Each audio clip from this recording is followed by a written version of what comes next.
Yopiq kanallardan qanday qilib video va rasmlarni saqlab olishni o'rgatgandim. Bu narsaga ko'pchilik negativ bildiribdi.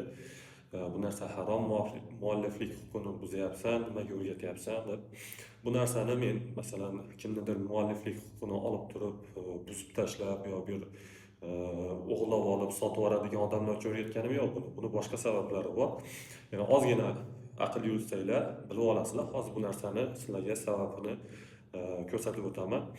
Bu narsa masalan o'g'lamoqchi bo'lgan odam bu meni videomni ko'rib qolib o'g'irlab sotib yuboradigan narsa emas bu. Bu oddiy narsa. O'zi aslida bu Telegramni o'zini funksiyasi hisoblanadi. Buni men bir o'ylab topganim yo'q. O'zi bor narsani men o'rgatyapman xolos. Funksiyani sizlarga o'rgatyapman. Hozir nimaga ishlatish kerakligini, ya'ni nimaga ishlatsa bo'lishligini sizlarga tushuntirib o'taman. Mana sizlarga bitta misol akalar. Bu kanal yopiq kanal hisoblanadi. Xuddi men skachat qilishni, saqlab olishni o'rgatgan kanallarimga o'xshagan. Bu ham xuddi shunaqa kanal. Masalan, mana shu videoni men preslat qila olmayman. Meni Telegram Plus, mana shu Telegram Plus.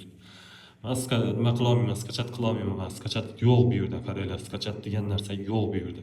Lekin buni men kursni pulimga sotib olganman.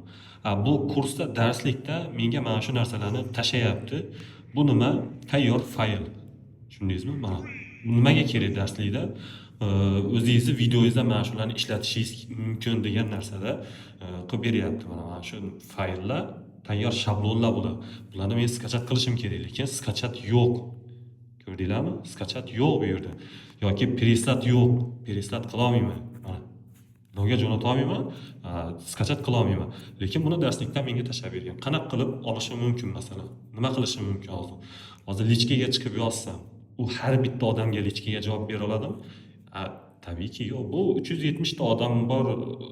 O'sha anaqa kanal, ya'ni pulli kanal, lekin shunaqa kanallar bor. 20 ming, 30 ming yopiq kanal pulga sotib olasiz. 20 ming, 30 ming odam bo'ladi. Bu sizni bitta javob berib, bitta mana shu fayldan tashlab berishga fiziki ulgurmaydi bu narsani. Lekin buni tashlab qo'ygan. Nimaga?